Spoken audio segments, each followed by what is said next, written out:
l'IA comme justement levier de productivité. Bah oui, oui. Dans 5 ans, j'ai du mal à imaginer qu'on ait débranché tous les serveurs et qu'on ait arrêté de développer l'IA. Mais le problème, en fait, oui, je pense qu'on fera la productivité, mais je ne pense pas qu'on prenne les bonnes décisions de ce qu'on fera avec ces gains de productivité.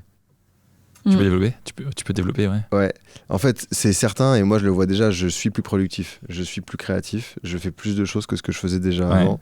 Donc ça, je suis assez convaincu que à horizon 5 ans, dans la plupart des métiers, on aura trouvé des cas d'usage qui feront qu'on sera meilleur, on ira plus vite, on pourra traiter plus de deal flow.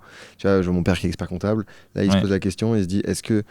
Pour la première fois, il a des clients qui viennent le voir pour lui dire, mais monsieur, là vous allez prendre moins de temps pour faire ce que vous faisiez avant. Donc soit je paye moins cher, soit vous me livrez plus de trucs.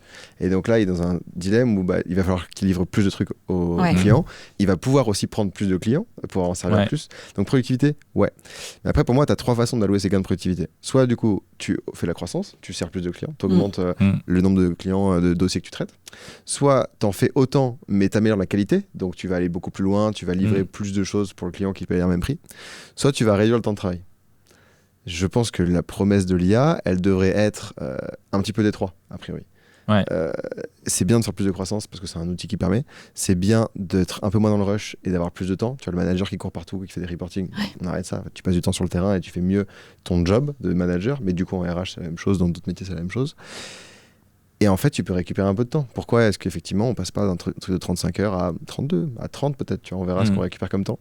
Mais je suis pas convaincu qu'on prendra les bonnes décisions sur l'allocation des gains de productivité parce que c'est ce qui fait que Keynes s'est planté il y a 100 ans quand il disait qu'on allait travailler 15 heures par semaine, c'est qu'il prédisait des gains de productivité qui sont arrivés, sauf que l'allocation n'est pas arrivée de la bonne façon parce qu'on s'est dit on va juste produire plus.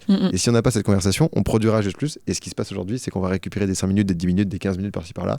Mis bout à bout, on va juste en traiter un petit peu plus et on va pas avoir la conversation qui fait qu'on les traitera mieux.